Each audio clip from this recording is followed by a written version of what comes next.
All right. Well, look, before I get started, let's have a check-in round. So, David, would you like to start? Just tell us how you're going. How you're traveling in the program. Good morning, everyone. Yeah, I'm enjoying the program. Doing pretty well today. And there's Agata. Yeah, I'm sorry I'm lost for words right now, but things are going well. All right, thanks, David. And Agata, are you there?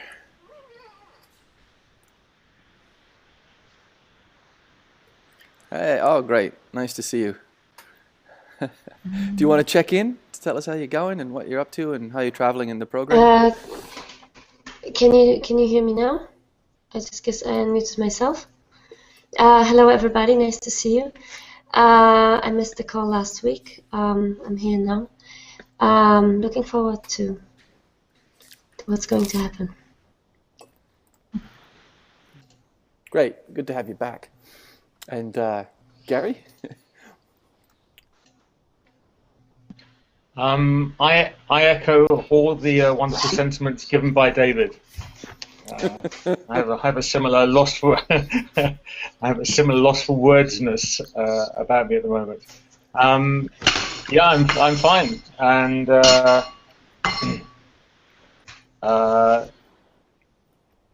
looking forward to this evening's call, and I think I'm particularly looking forward to creativity because I identify it as quite strong in me, so I'm quite interested in seeing what emerges this evening. All right, that's great. Thank you, Gary. And thanks, Gary. That's great. Let's go to Jill. Hi, Jill.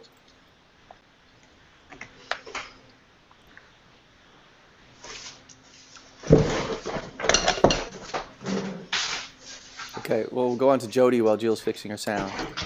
Jody? Yeah, okay. Sorry. Oh, I got it now. I just wanted to interrupt Jody. Well, there we go. There you go. Because I was listening to last week's discussion and I had lots of things to say. So I thought it was particularly exciting.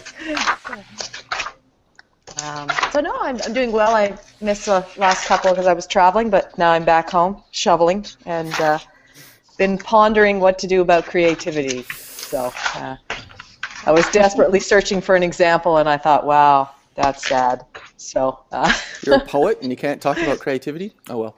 Really? Come on. You know, it just happens. It's not like something I put a language to, in that way.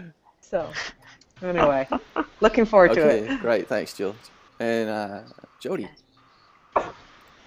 Yeah, so I'm sort of taking a deep breath and glad to be here and have made it. And I, too, am looking forward to another sort of engaging conversation like we had last week.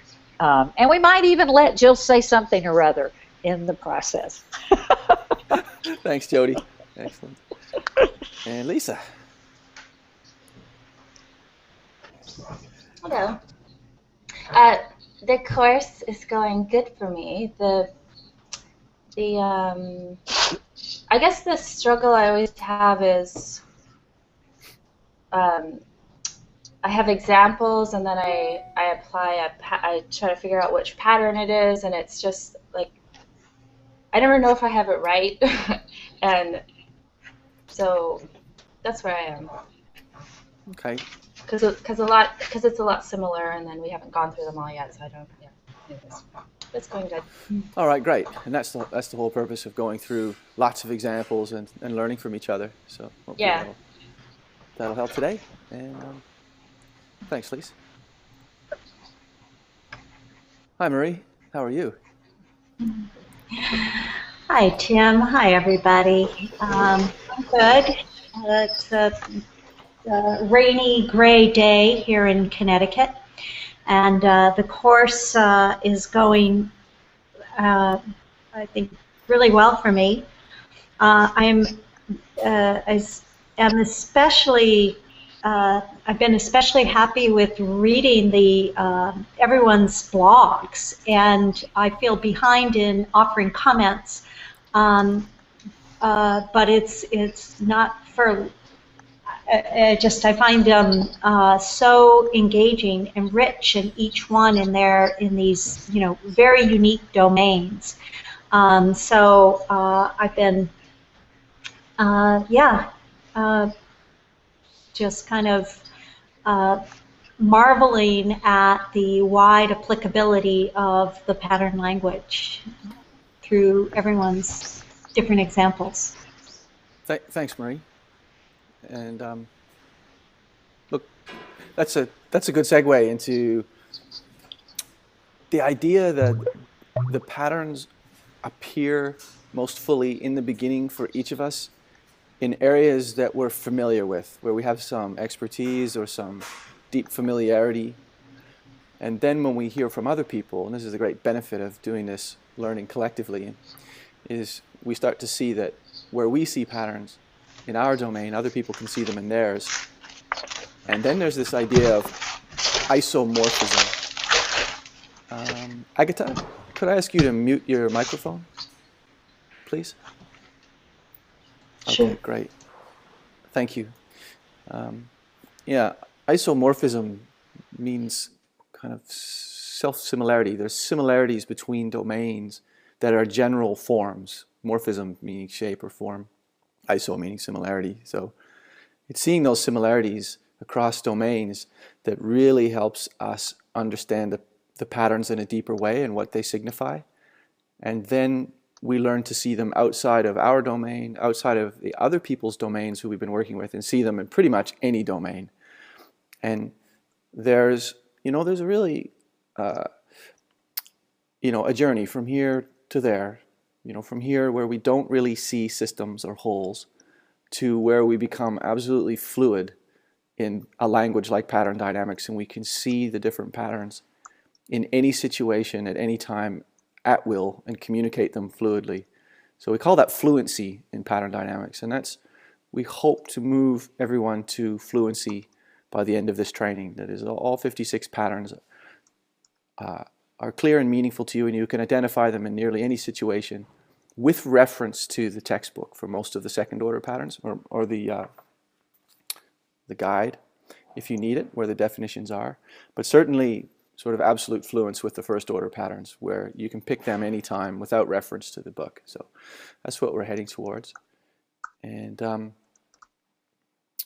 let me start then, as usual, with a review of the patterns quickly. So hopefully you've all had a look at the pre-recorded lecture, and I ran through each of these 7 second order patterns of creativity, which are seed, bifurcation, adaptation, growth, emergence, evolution, and elegance. And I will start out with, I'll start from the beginning. So we'll relate creativity to the overall scheme, overall framework of pattern dynamics with reference to the hierarchy chart.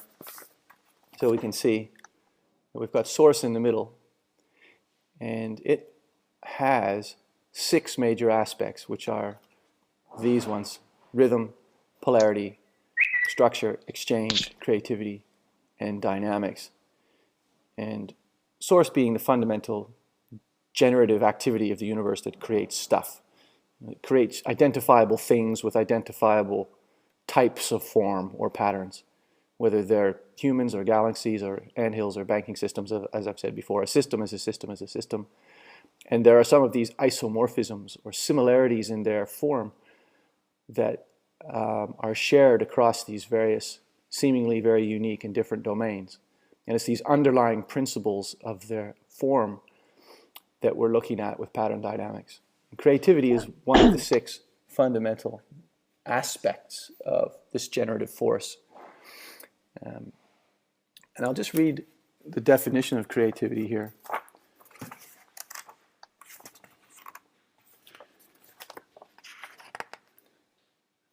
So it's Creative Adaptations, that's its title.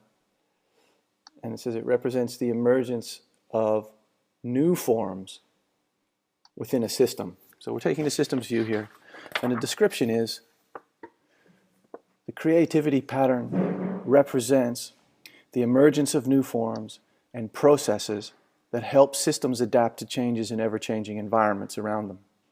The generation of new forms and processes is a risky, energy and resource-intensive act that must be balanced by the successful operation of the system to support its ongoing function. So with each of these patterns, there's a fundamental polarity. And that polarity represents the tension that can come into some of these patterns of organization in a system. And it allows us to look at how we might balance that fundamental tension. That's how we work with these patterns, and that's how we get a more generative outcome. That's how we increase the generativity of source. So, being an energy-intensive act means that we need to be mindful of balancing the polarity of how much energy we're spending on creative acts versus how much outcome we get that supports the functioning of the system itself, which gives the resources for creative acts. And of course, if you don't adapt, if you're not creative, then the world will change around you and you won't be adapted to that changing world. But if you change and adapt and create too frequently, you'll exhaust the system or you'll exhaust yourself. So there's a balance. And that, I was speaking with someone yesterday who's mentoring me in a particular context, and they were asking about pattern dynamics and said, well, can you describe how you optimally adjust each pattern and write that down? And I said, well, not really, because in this system it's context dependent. In one moment, a certain adjustment of, say, a lot of creativity might be really relevant. Maybe your organization is in danger of failing and it needs a game-changing innovation to remain competitive in the market and not go bankrupt. I think it's then, all hands on deck for creativity. You need a breakthrough innovation. That's appropriate, but that balance may not be appropriate in another instance where your organization has good market share, it's consolidated, it's a very stable position, it's not threatened by competitors, the world hasn't changed too much around you. There's probably no need then in that instance to shift the balance to be extreme creativity. We can just bring it back to moderate levels of testing and innovation. So we can see that in the pattern dynamics view, how these patterns are best, the polarity in each of these patterns is best adjusted is absolutely dependent on the context and in the moment, because it changes. And if we don't change and adapt with the changing world, then we're not going to have the kind of generativity we need to exist and be healthy. And it can change moment to moment. One moment you need a game-changing innovation or you're going to fail. The next moment you get that game-changing innovation and you're at the top of the competitive hierarchy, and you don't need to continue in that mode. So in many respects, this is about being agile with our ability to see the dynamics at work, see the changes in the world around us, and make adjustments really literally in the moment. And we need that kind of agility of mind, but we also need that agility collectively. And pattern dynamics, because it's a language, is an attempt to communicate how to look at the system and have a conversation about what needs to change and adjust, what patterns we can work with, where the blocks and tensions are, how to adjust the polarity that we've identified around that pattern.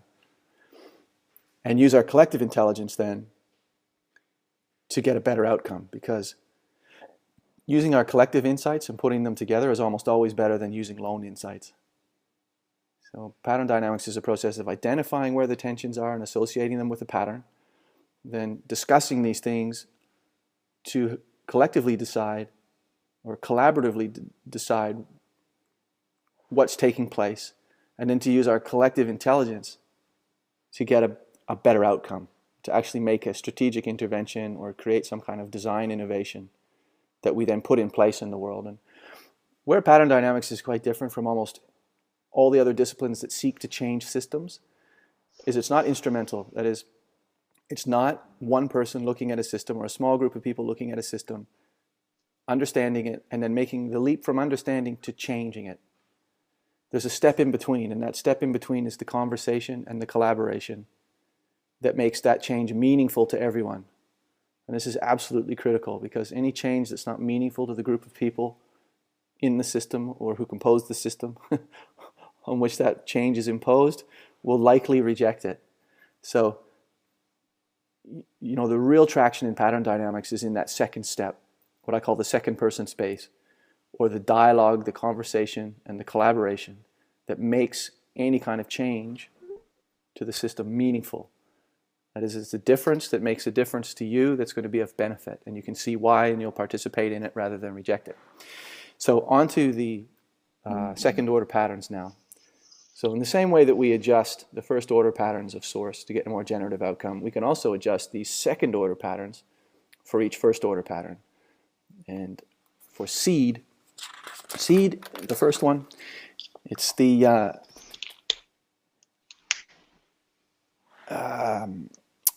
signifies the repeated emergence of creative beginnings. Okay. And it's when things emerge, and that's why the seed metaphor is so good. It's when things kind of sprout out and start to grow. And often with seeds, there's lots of them, and they're scattered, and lots of things get tried. There's lots of creative innovations that sprout up. And bifurcation is a point when a system is traveling along, and its current state of organization can't adapt enough. And there's usually some kind of chaotic breakdown and a change in direction, and a new system state is arrived at. So that's the bifurcation point. And there are often choices about what kind of state happens next. And a system will choose one or another.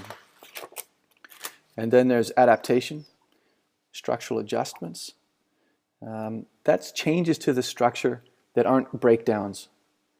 So structures are fairly rigid. They're meant to be supportive and rigid and mostly unchanging, although they have a small degree of flexibility. And it's that small degree of flexibility we're working with adaptations. If you need to do more than an adaptation, then it probably shifts to more like evolution, which we'll get to in a second. And growth is the creative act. It's creativity in exchange. It's where production starts to ramp up, things start to grow, and you get this exponential growth in a system. And of course, very rapidly that leads to huge amounts of growth, even though it starts very small. And this, you know, one bit of literacy about the nature of exponential growth is absolutely critical for understanding, say, population growth on this planet.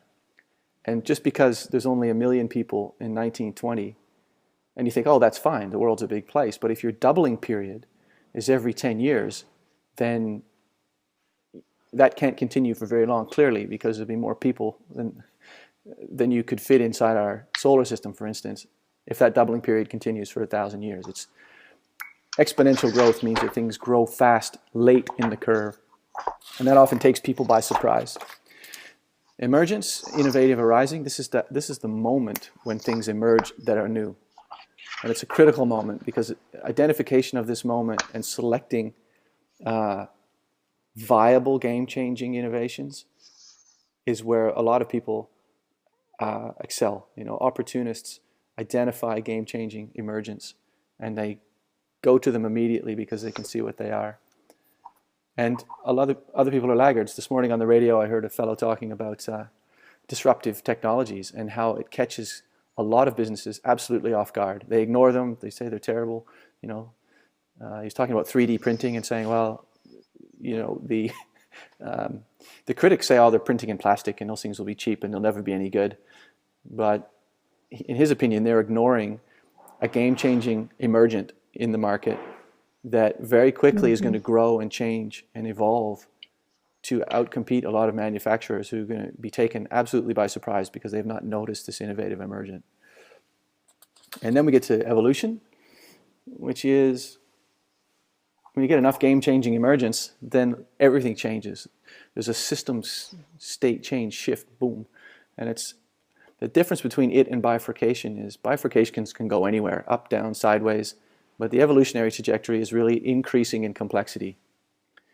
And there are quantum shifts. So you can see by the nature of the diagram here, we sort of have this horizontal trajectory and then we shift up to the next level, and then there's a horizontal build out of coherence. And then the subsystems knit together and then boom, you pop up to the next level. So it's very much that trajectory. It's vertical, it's up and down actually, the evolution pattern.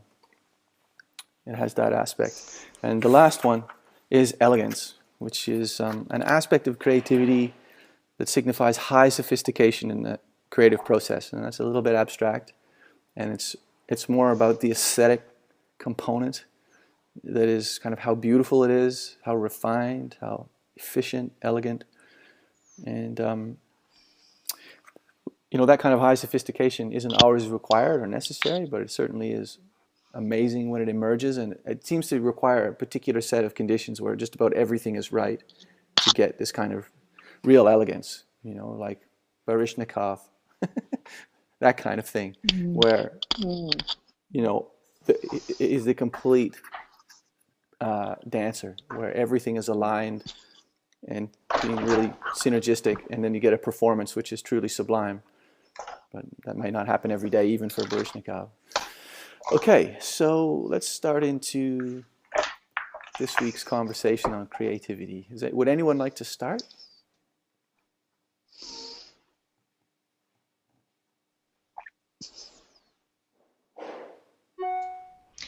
Hey, Tim. Hi, David. I have an idea about having more of a discussion about evolution. I'm reminded of some of the things you've written in terms of the integral community, maybe having more of a focus on vertical growth and evolution and development, and to balance that with horizontal development. That could be an interesting conversation.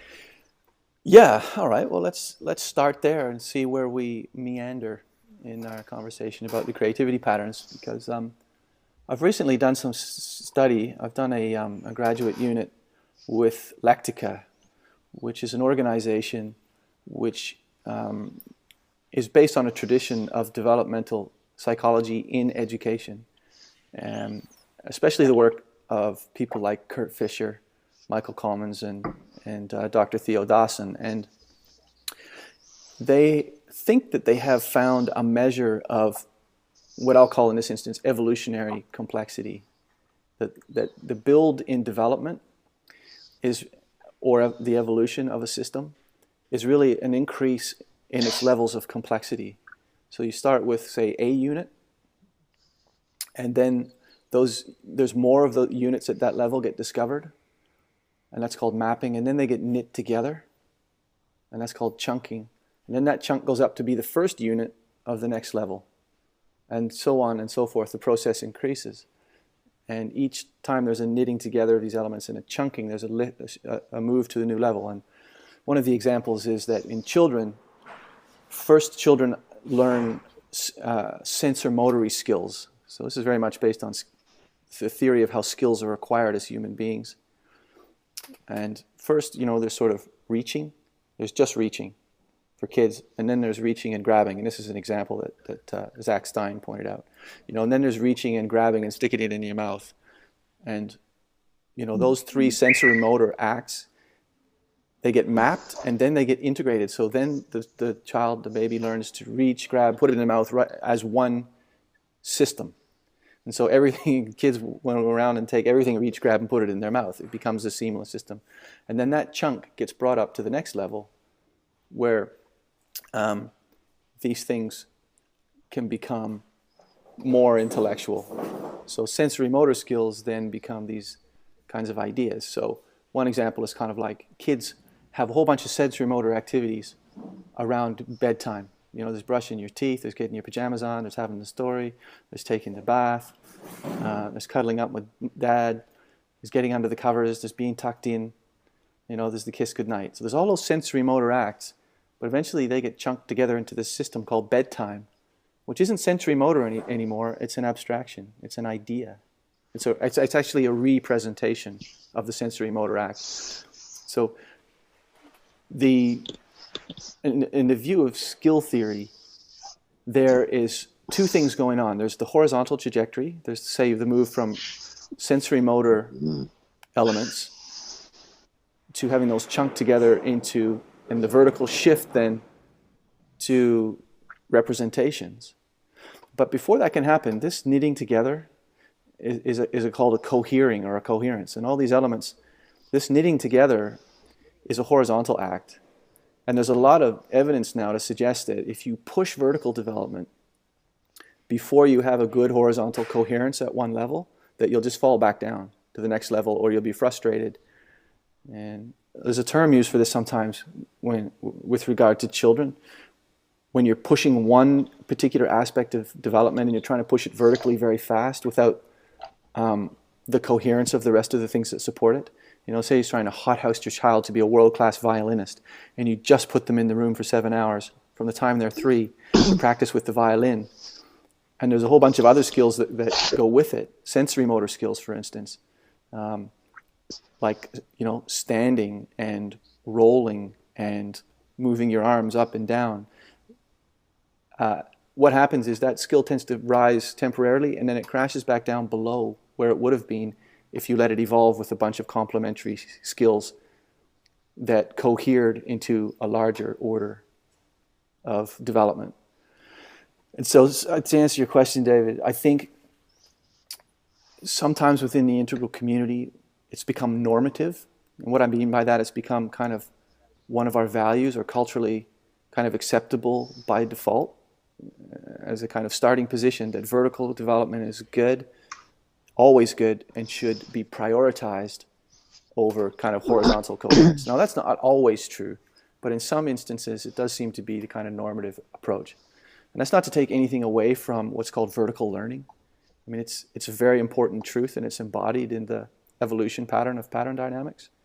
But again, it's this idea of agility. And you know, I'm rapidly coming to the conclusion that these patterns, it's not whether they're good or bad in of themselves, it's whether they're adjusted correctly for a particular context at a particular time. And I think that particular pattern in the integral community at the moment is probably not adjusted optimally, and we need to have a conversation about it, which we're having now. And Gary, did you have something to say? That was a perfect segue, actually, into what I'm about to say, so thank you for that. Yeah, I mean, I've got quite a lot of things to say about evolution, particularly as it appears in conventional integral thinking. Certainly, I agree with you, Tim, about the need for the conversation, and one could potentially look at it in terms of a kind of balance between that notion of evolution and its dialectic, or its other. What's the other thing? What's missing from the narrative? And I think there's a number of things that it's in potential balance with, and it could get out of balance if that's focused too much. One, even from Wilber's model itself, one clear imbalance that's often talked about is the insufficient regard for agape or compassion, or coming from one's level down rather than always trying to go up. So that's something that I think is on the agenda in terms of discussion. I think also, Tim, you kind of identified some very good generic structures involved in the development of an individual, but I think one has to differentiate also between individuals and collectives, so that you know, collective evolution doesn't operate like individual development. And you know, I'm aware of some of Earth's history in terms of biological evolution involving huge disjunctures. You know, 90% of species being wiped out and starting again, or this kind of thing, or huge spanses of relative stability. So you have these kind of plateaus followed by very, very quick changes, rather than this kind of incremental notion of change. Also in the integral community, it seems to underestimate the historical or even individual significance of regression, even though it accounts for it in the model. So in Bulgaria, was termed Phobos, Thanatos, actually, which is a kind of death to higher things and coming down. And that's a real. I think that's a very real scenario we have to consider when we're looking at the prospects of climate change, for instance. And indeed, I mean, at a much longer time scale, you've got the Earth itself is going to die. So what's going to happen to the biosphere then? Well, it's going to regress back into its simpler non-biological units. And just the last thing, I know there's quite a few things here I've said, but the last thing is I'm also aware of Mary Midgley's observation of evolution, particularly relatively recent geological evolution, that she offers the metaphor of not so much as a kind of linear trajectory upwards, but more in terms of a bush. So that you have this kind of outgrowth in all sorts of different directions. And I suppose my personal interest in that is the particular example of cetaceans, and I'm very fond of always trying to put cetaceans in the picture, because we often have this notion of evolution, up to human, without at all regarding for the completely independent, very advanced evolution that's taken place in cetaceans. Anyway, so there are my kind of creative comments around the notion of evolution. So I've drawn this diagram to reflect what you've said, Gary. And what's interesting, sorry, I've drawn a few things here to reflect what Gary said. And what's interesting about, probably not drawn them very well, however. But what's interesting about what's normative, because say in the integral community, for instance, we're identifying where at least in some parts of that community, and it's not widespread, and it's certainly not enshrined in the theory. Wilbur himself is a wide range of ideas about involution, evolution, eros, agape, horizontal learning, vertical learning, etc. He's aware of all those things and writes about all those things. But what's become normative for us? Like, what's become a priority in terms of what we value has actually been the more vertical trajectory of evolution or development, to go back to David's point. And there's been some kinds of fascination with that and a fixation. And it's that getting stuckness. In the Buddhist tradition, they call it dukkha, the wheel getting stuck, that you're not flowing, that because you're stuck and the world is not a stuck place, that being stuck in a stuck world, being fixated on something without being willing to let it go and adjust it, is problematic. And so being fixated on this idea that vertical growth is always good and pushing that and can be non-generative. In some instances, it's great. I've had the affordances of really good vertical learning with some people who are very good at that, and I value that, but it's not always a value. Sometimes I just really need to take on some horizontal skills. Like at the moment, I'm learning internet marketing, which is not, I don't feel like it's a developmental shift. In fact, it's probably, a move back down to skills I used to operate with 20 years ago.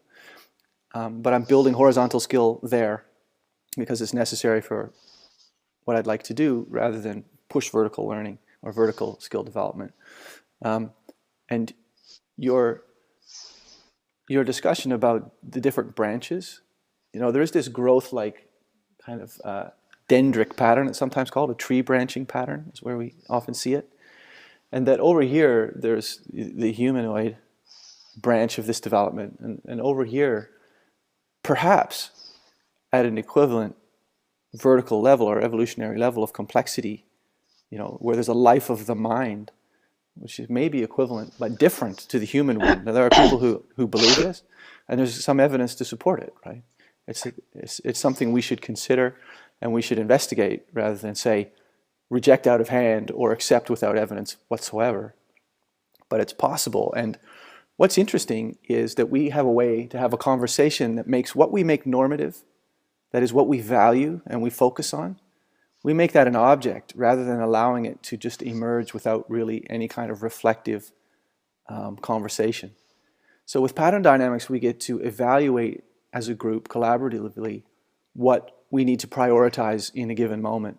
There's two things. One, we get to do that with awareness rather than just let, for instance, something like vertical development become normative without us really reflecting on that or being conscious of it. Because, you know, the eugenics movement is a great testament to what can happen if you unself-reflexively let this evolutionary idea become normative in a community and become a fixation. All of a sudden, you know, anyone who's not highly enough evolved gets sent off to the gas chambers. Right? That's a powerful lesson in what getting stuck on what seems like a fascinating and really useful concept.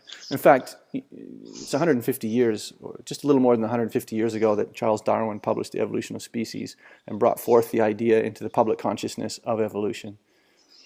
And it has been called, this idea, the idea of evolution has been called the most influential idea of the last 150 years. And I think within the Western modern historical period, we have been fascinated by vertical growth, whereas other periods have been not. They've seen history as a cyclical affair, where in the past there was a golden age and maybe we'll cycle back to it again. So what we fixate on, or what we think is important, or the ideas that shape our world, I'm calling these normative commitments, and that's from the philosophical tradition. So with the pattern dynamics patterns, we can evaluate these different normative commitments, because, you know, when we look at the world and we see how it operates and then we fixate on one of those principles, like evolution, it can be useful, but it can also be problematic. And mostly that happens without any kind of awareness or consciousness or objectivity. It just happens because, you know, we don't know necessarily how or why certain decisions get made. But if they're a fixation and people think that that's the only idea, then it can be a problem. And if they're not willing to shift moment to moment, then I think that's less, you know, to other patterns that are important. Then I think that's less generative than being able to shift. So to go back to the idea that Lectica explores with skill theory, so these patterns actually represent principles. They're actually, you know, kind of abstractions that we have about how the world works as a system. And because we don't have a really strong systems view in the West yet, that when we see one and someone finally does point it out and it finally does start to make sense, we kind of fixate on it. And so this idea of evolution is one of those systems dynamics that we do understand, but it's one. Okay, we've got one element at a level called abstractions, the ideas. But what if we map out these elements? Well, I think someone like Wilbur started to do that. He has 5 of these patterns in his system. You know, there's quadrants, levels, lines, states, and stages, and types. But what if there's more? What if you can actually map, say, 56, like are in the pattern dynamics system? But those 56 are actually just an alphabet to talk about, in fact, an infinite amount of these ideas, these systems ideas.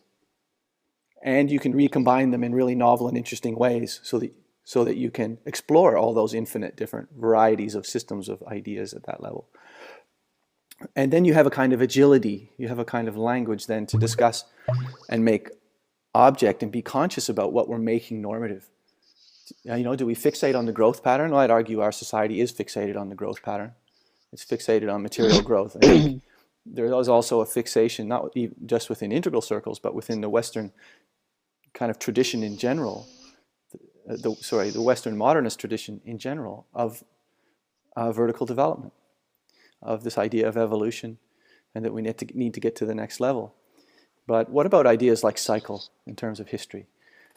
And I also think we value creativity, which is, I think, appropriate because we need game-changing innovations. But do we value it so much that we exhaust ourselves with creative initiatives without getting some of those embedded as functional aspects of the system? So I'll leave it there for comment.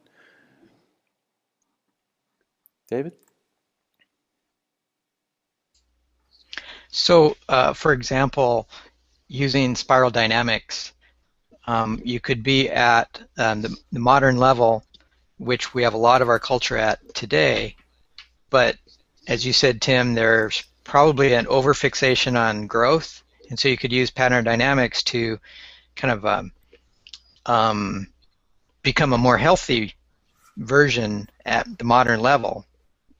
So it's like being where you're at, but finding more balance and health there. And then we have the level of postmodernism, which there are a lot fewer people at that level, and I think a lot of the people that are at that level have not really fully inhabited it.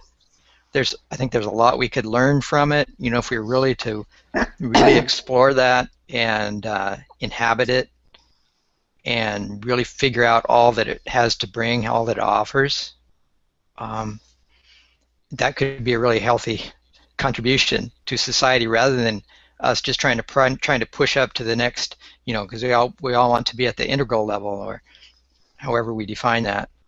And so I'm just thinking, using the patterns at whatever level we're at, we can find more health and balance, and that could be really a game-changing thing right there, rather than pushing up and being at a kind of maybe becoming kind of top-heavy. If you kind of push yourself up to a higher level, but you don't really have the full understanding of the transcending include part of including all that's really available at the lower levels. Yeah, I think that's an insightful comment. Gary, do you want to talk?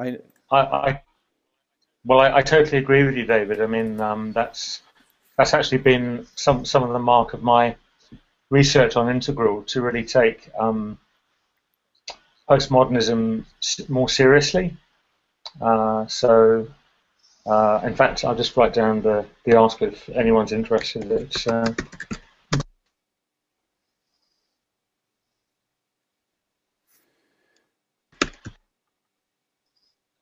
there. So, it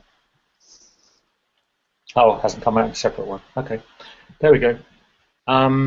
Yeah, which is a good example of what you were saying, Tim, about the necessity for building up coherences at one level before moving on, and that kind of sense of pyramid actually enabling the efficiency of the whole system more than trying to go vertically too quickly. Yeah, I think there's something important here, and I know, Gary, you have an idea of reconstructive postmodernism as opposed to deconstructive postmodernism. Maybe we can classify as, early postmodernism was a deconstructive phase, where it deconstructed existing power structures in particular. And now, perhaps before we push on, as David says, to the integral level, there's a space to explore, which is late postmodernism, which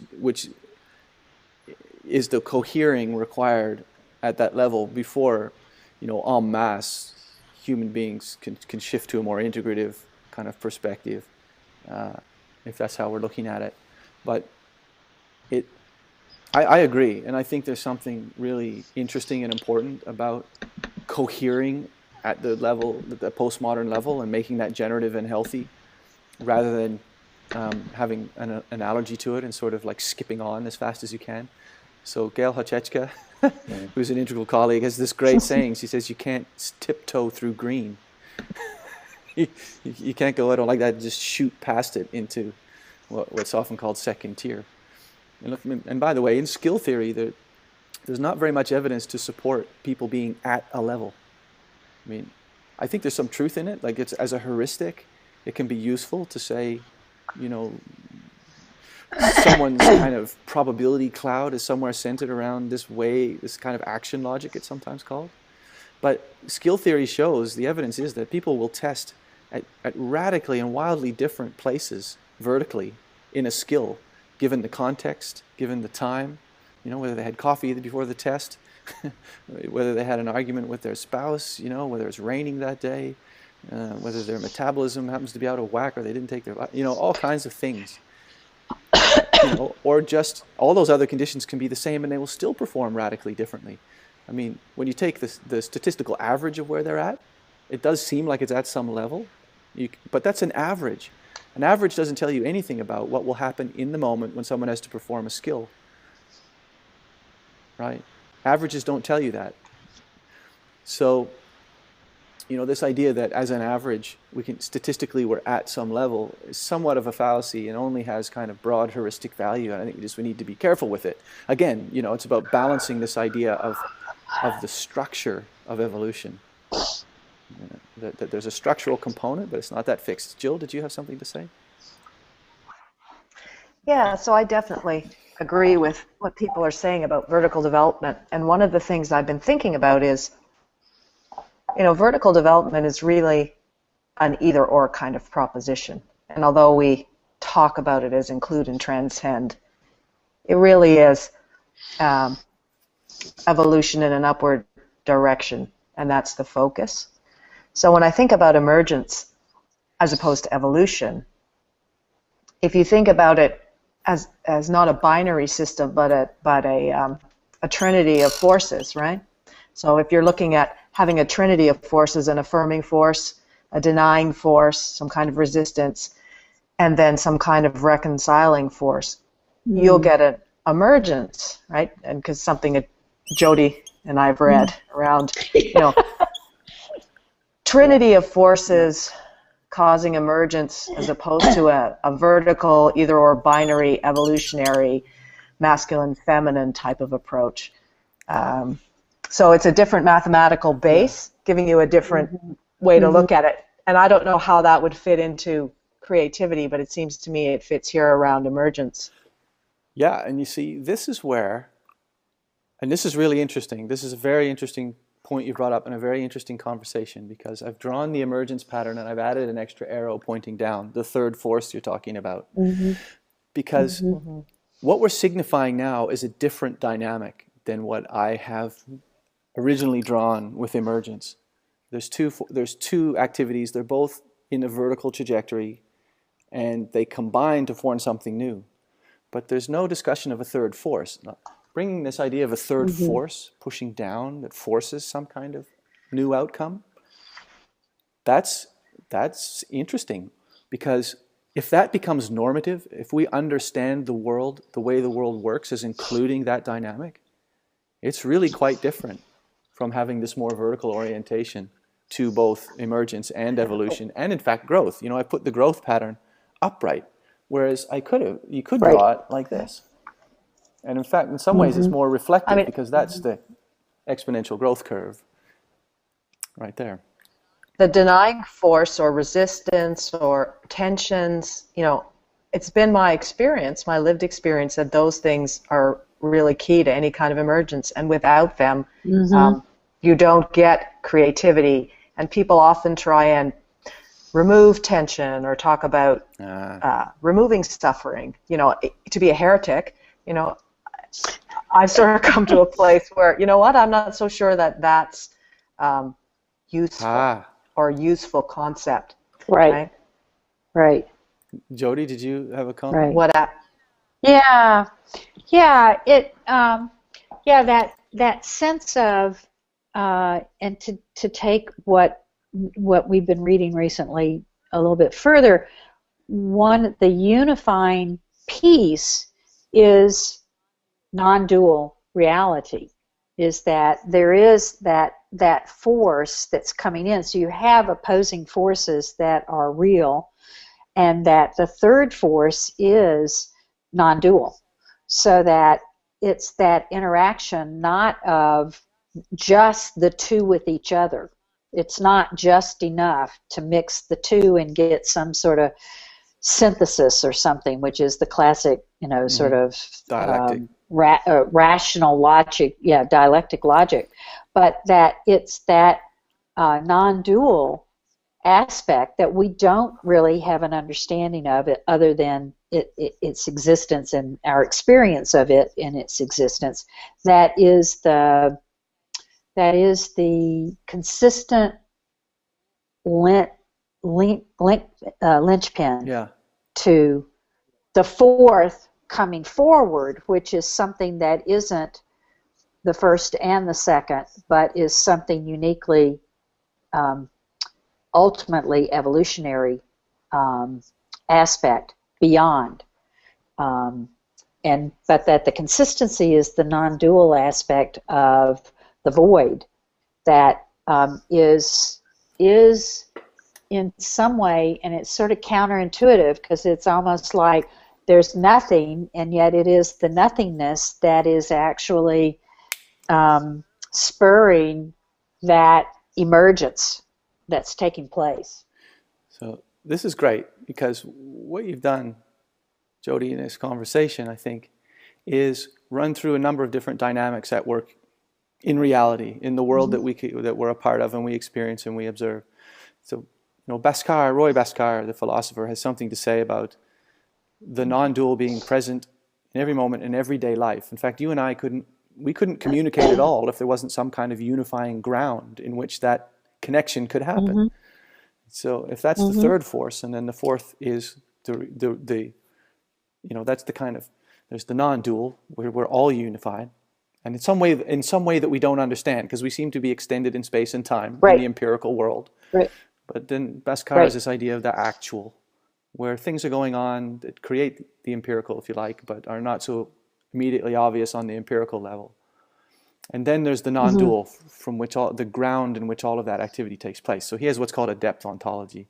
And so that would be something, that's a useful construct for explaining this kind of the third force, that there's this binding, unifying non-dual aspect to our world or our experience or reality, where these two kind of seemingly dialectic tensions are actually unified.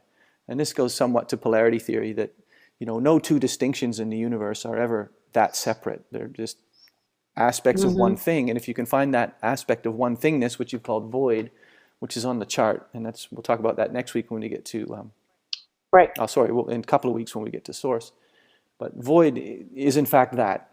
Someone asked me why the void symbol wasn't the symbol for pattern dynamics. And I said, because it's not a causal discipline, it's a non-dual one, where there are real parts and there are real wholes, as well as the unifying non-dual. So again, what's really interesting about this conversation is we're starting to make things normative through conversation. So all of a sudden, to the 7 or 8 of us, we share this idea of how the world works that is now distinct, and it's become an object for us.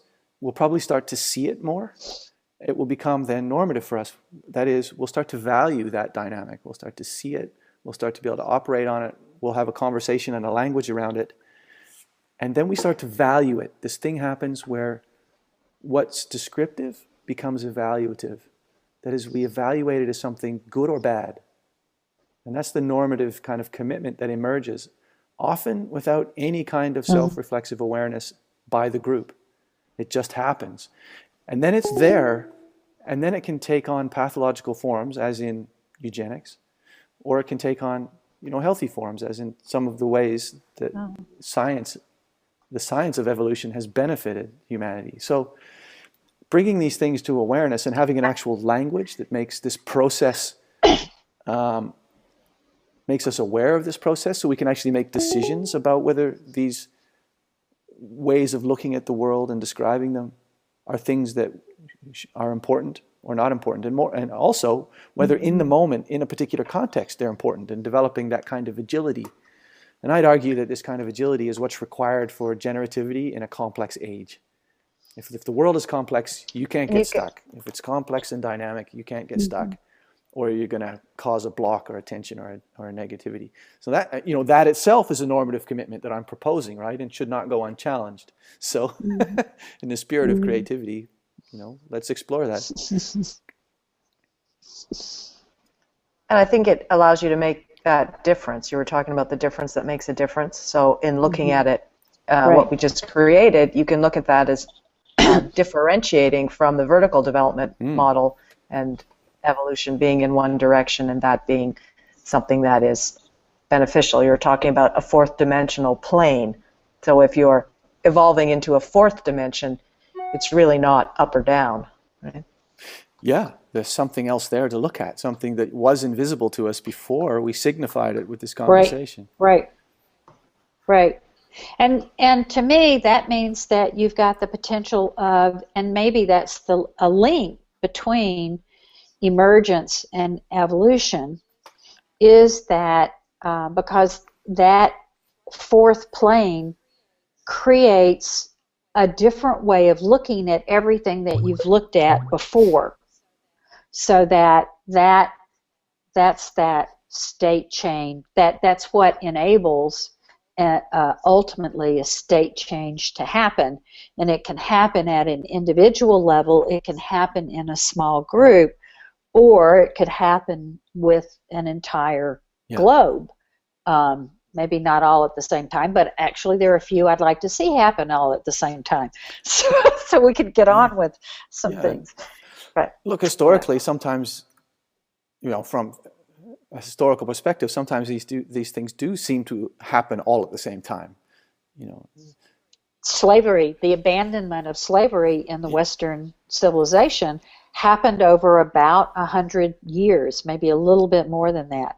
That's a phenomenal amount of change given the communication system that they had at that point, given the spread out nature of the world. Not that we don't still have elements of it alive today, but that huge shift of what we would call first level developed countries today happened in a very short period of time.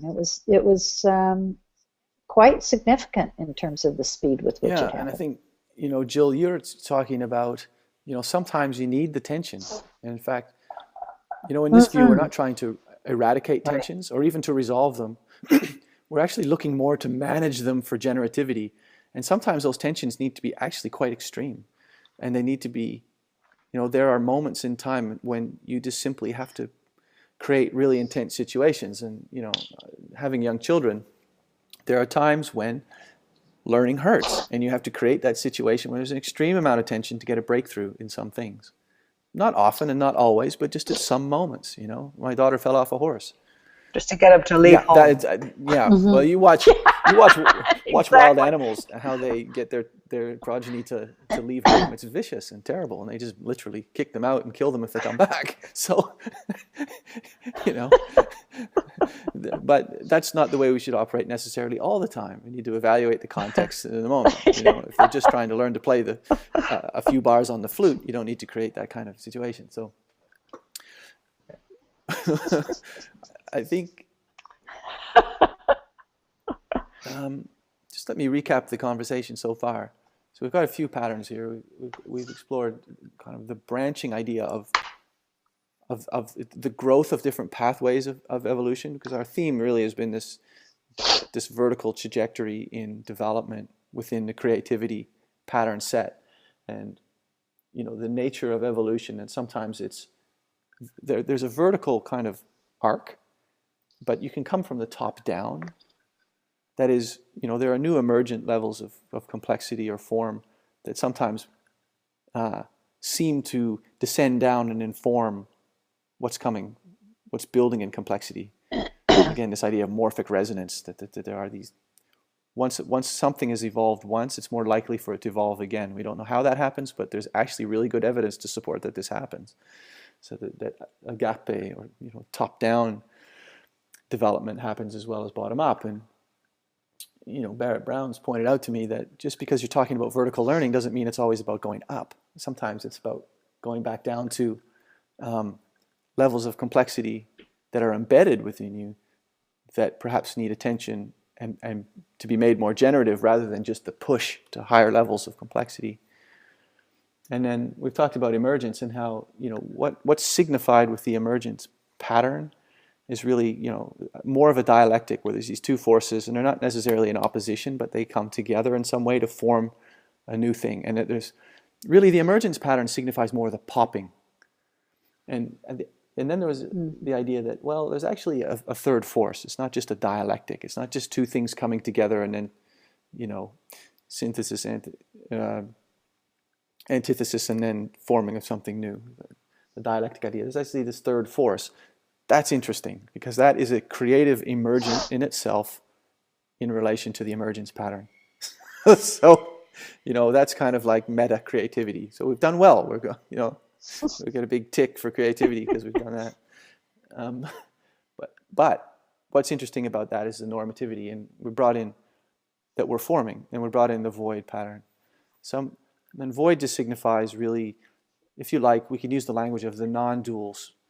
That is, it's not. It's more of the causal space of potential, which I would argue is different from the non-dual. And then there's the void of potential, but the non-dual is the ground. It's something you can't even really signify. We can point to it, but if you're signifying it, it means that it's an object, and it's not an object. It's the place in which all objects kind of emerge. So there's some kind of unifying force, even though that language kind of fails, or else you couldn't have any kind of relationship. And I think that's a useful concept, and we can put void there to signify that. Was there anything else anyone wanted to comment in on the conversation we've had? Because we've covered off a fair bit of the territory of creativity. Haven't really talked about elegance at all, or seed, or bifurcation, or just good old simple adaptation. It's a fairly chunky, angular pattern. It's not very exciting, adaptation. It doesn't get much of a look in, as we say down here. Yeah.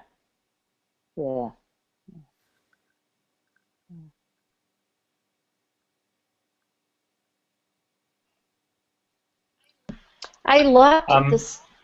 Go ahead. Fine. Gary?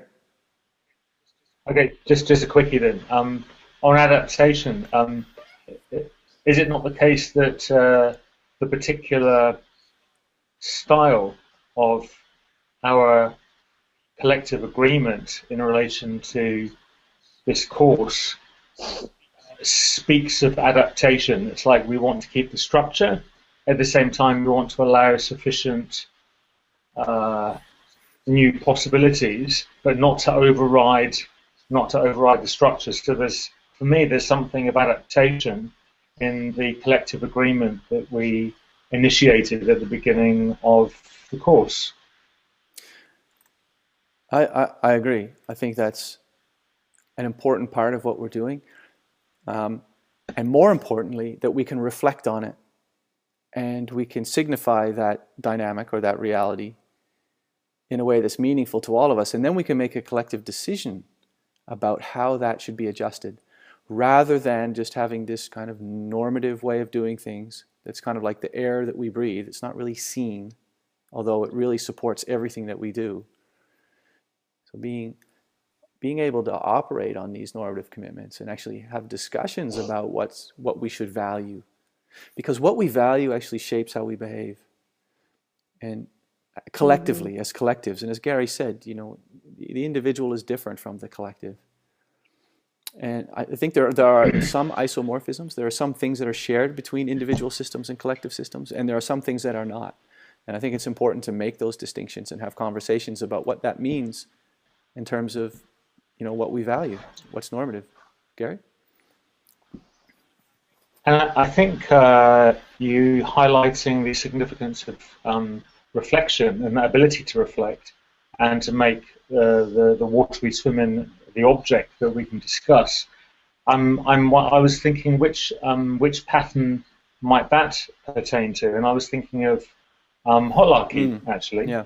That there's the system, and then actually we step outside, and there's the system of the system, and reflexivity seems to be something pertaining to holarchy.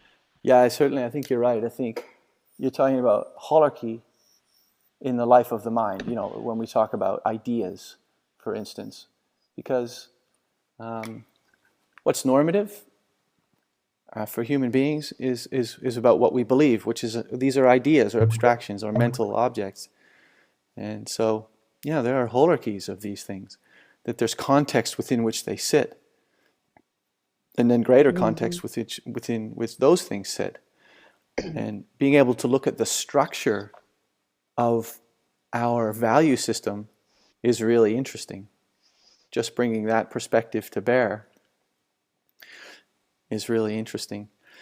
There's something about, what I call the second person space that I think is fundamentally important for creating a better world, right? For making a difference. And I've been thinking a lot recently about what is the result that pattern dynamics actually helps people attain.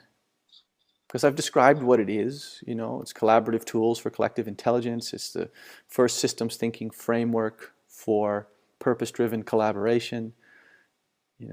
There's many ways to describe it, and they all sound very complicated, not very intuitive, because they're describing something, but they're not describing what it does. It's like saying you're describing a tree. There's leaves, there's a trunk, but what it does is it might grow and create fruit. So that's a different way of explaining it, than saying it's got bark and leaves and twigs and it does this. So pattern dynamics, for me now, I started explaining it as a way to make a difference. That if it's important to you to make a difference to the world, to make positive change, then inevitably you're going to have to change the system. And this is the great frustration that I think people like us encounter. Certainly I've encountered. I've wanted to make change. I've tried to make change. I've made some, but I've always had these frustrations because the system, I couldn't change the system to enact the kind of world I wanted. Or I had frustrations with changing the system. It just seems really resistant to change. And we all talk about the system, right? And the creative act I was looking for with pattern dynamics was a look at why don't systems change? And I realized that what I was doing was acting on the system with this idea I had. So I'd read systems theory books or, learn permaculture, and I would have my kind of first person understandings. And I would take those first person understandings and then I would act on the world, the system. And then I would be frustrated. I'd get a little bit of change, but not enough.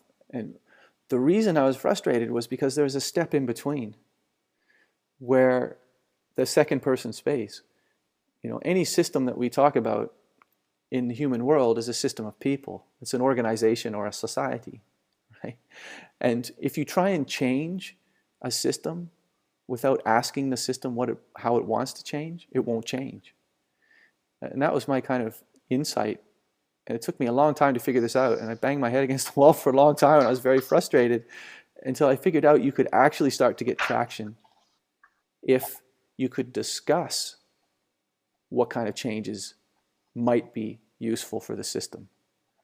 And this seems to be missing in our world, this collaborative approach to how our system should function. And this is the importance of being able to create what's normative in an aware fashion, to bring awareness to our collective approach to, for instance, whether as an organization we should prioritize growth or vertical learning, or we should prioritize emergent, or whether we should prioritize hierarchy. These things are unspoken and unseen, and they become very emotional for us. And if you try and change those things, if you say, oh, I'd like to make some change, I'd like to make a difference in the world, and I think we need to flatten out our hierarchy and go with a more networked and creative approach rather than a more structural, rigid one based on hierarchy, you'll get a lot of resistance, and there's a lot of frustration in that. But if you can have a conversation that says, okay, hierarchy is necessary, network's necessary, structure's necessary, creativity's necessary, how do we get the right balance for in this instance to get the most generativity? It's a game changer. And that's the thing that pattern dynamics does, is it takes that second step. We have these ideas about what might work, but we can't just impose them on the system, on the people, in fact, or the organization. It won't work. You have to have the step in the middle where you talk about the nature of the system and,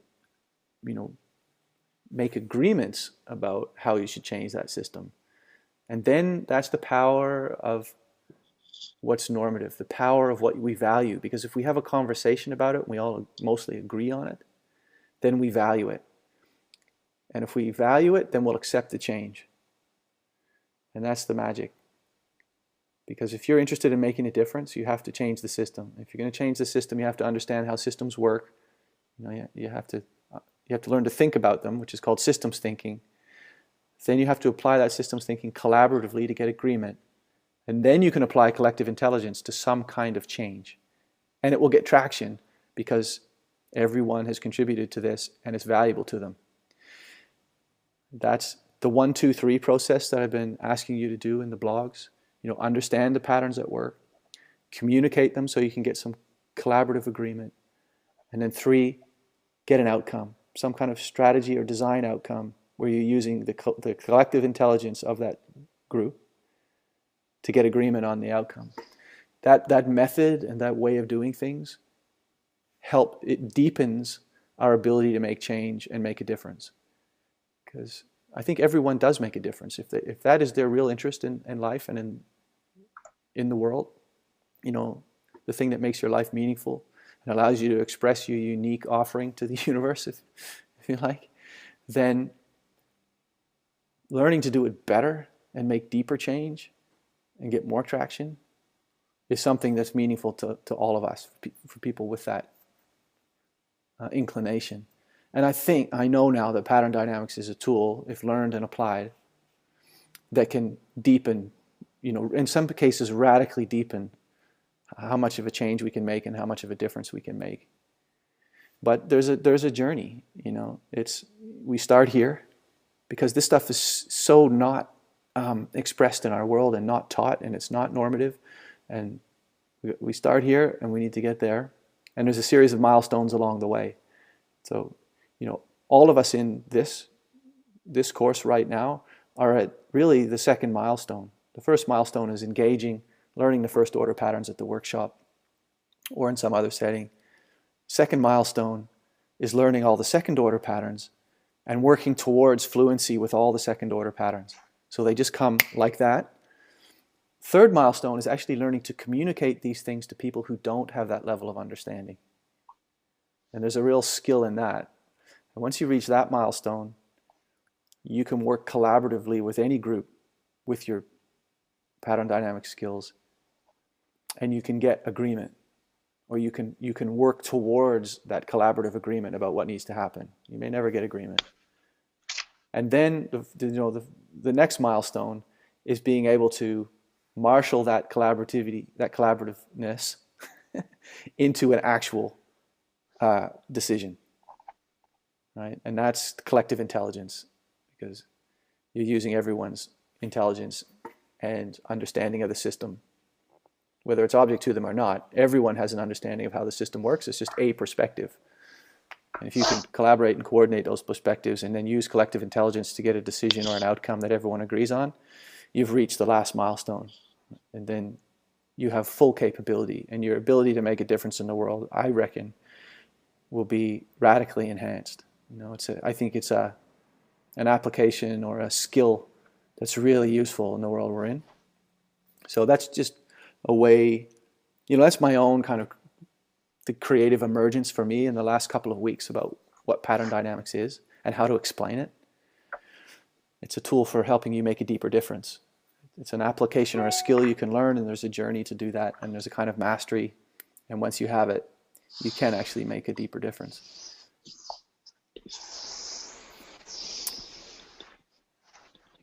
Sure. I've got a question,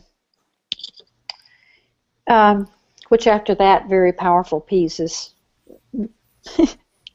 mundane, but I was drawn to the elegance, the source and creativity, and your reference to that you took the shape from the golden mean, from a Grecian urn, and an element of that was the proportions of the golden mean, and what's sort of niggling around in my mind is that there are places where I, as an individual, will get to something and I will literally get this felt sense sort of click that, oh, this is right here. And And that's often what I think I feel like when I see art or shapes that are evocative of that golden mean. Know that there are certain proportions that we are inevitably drawn to by the eye, and some of it's reflected in our human anatomy. Some of it maybe it is or isn't, I don't know. But there's clearly some reproductive aspect to that. And I guess what I'm again going back around and playing with is the idea that there is in that third force of non-dual, there is something that that speaks to us, that creates that thunk, that this is it, or that felt sense, and I'm just sort of throwing that out to see if anybody else has it. Well, it would be really great if Michael Schwartz was with us, because I think Michael has a deep aesthetic sense. I mean, he's an academic in that realm. He writes really elegantly about that elegance that and I think all great art and literature, all the great creative acts of humanity somehow speak to that kind of elegance, where things just seem right. Yeah. And there's a kind of sublime kind of coherence to them. And that force is at work in the universe. There's no question about it. You only have to look at it. And I think we do. Mm-hmm. It's a reflection for me of generativity. I mean, that's how I perceive it. That where generativity is working well, or it's really healthy, that there's a certain aesthetic kind of recognition. Gary? Yes, I mean, I'm in complete agreement with you. And the kind of lens that I'm thinking of is the kind of classical lens of truth, goodness, and beauty. And elegance obviously speaks to beauty very directly. And then I was thinking, well, actually, so how does the truth, beauty, goodness Venn diagram in my head map onto pattern dynamics?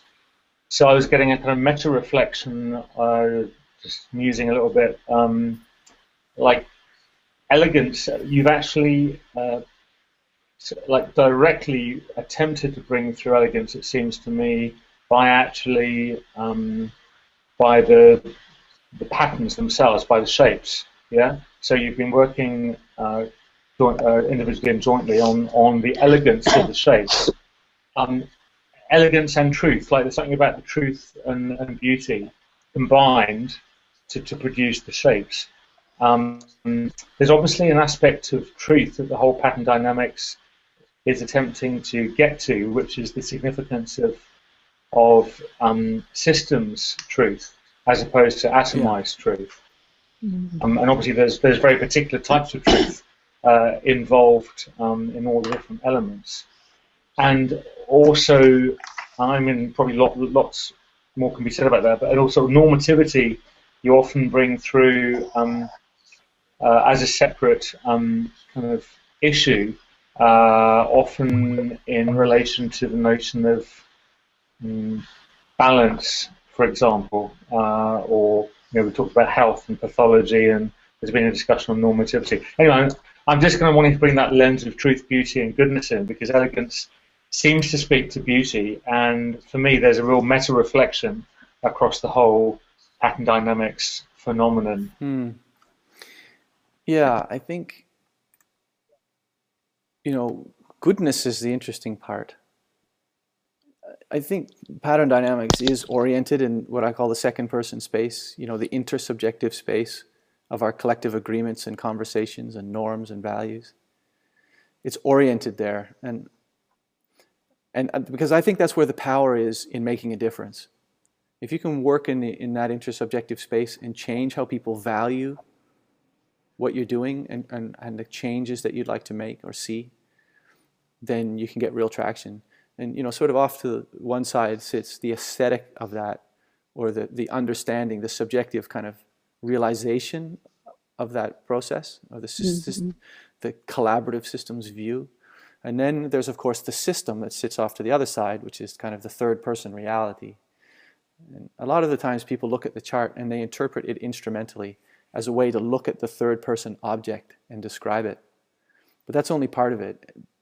Really, pattern dynamics is a second-person space instrument. It's a language. It's about communication and dialoguing about these and creating these normative commitments or agreements or values or beliefs. And of course, that creates a kind of understanding or an aesthetic, or allows us to see one perhaps that we didn't see before. But pattern dynamics is really about a new way, or a holistically oriented way of making agreements about what's good in terms of the system, the kinds of patterns of organization that are good. Because if you look back to most of our values and normative commitments, you know, if there's a value in an organization or a society for verticality, for instance, for evolution, that's actually a systems property that's been codified as an idea and made normative as a value. And it has massive influences on society, massive influences. I mean, you could argue those are the most influential things on any kind of group behavior. And so learning to actually design collaboratively in that space is something new, at least in this context, at least from the systems view context. And I think pattern dynamics is a kind of emergent in this space, a kind of proto-language to explore how we do that. You know, and so pattern dynamics itself is a very creative space that we're all right on the edge of. Marie? Yeah, I just wanted to offer, I really like the distinction you just made between second person, third person with pattern dynamics. And one of the threads of my reflection during the course of this conversation has been around trying to track where a piece from last week that has stuck with me about the how pattern dynamics, one of its purposes is to make explicit the systems thinking that is often implicit in various domains and conversations. Yeah. And that's turning out to be a very powerful act in terms of making a difference and getting some kind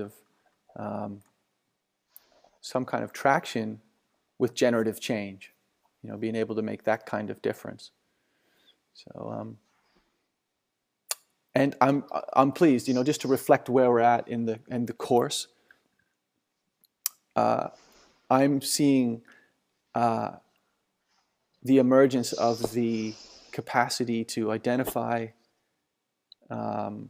aspects of how a system's working, and you know, choose patterns that are relevant to that to discuss, choose how they might be balanced to create more generativity, how to do that in a collaborative fashion. We're starting to see the same things through the language and use it in consistent ways. So I'm pleased with the progress. We're probably a little ahead of where we need to be, most of us. And if there's anyone who feels like they're not quite at that point or it's not making that kind of sense, contact me privately, and maybe there's just a few keys we can work on to get that shift. And often I notice with people there's a pressure that builds for some folks where it just doesn't seem like it's working, and then there'll be, if you persist, there's a kind of a moment where everything coheres. It does tend to happen quite quickly, and the light bulb just goes on. So if that's you, then persevere, because it will come by the end of the course, or I'll make sure it comes by helping you after.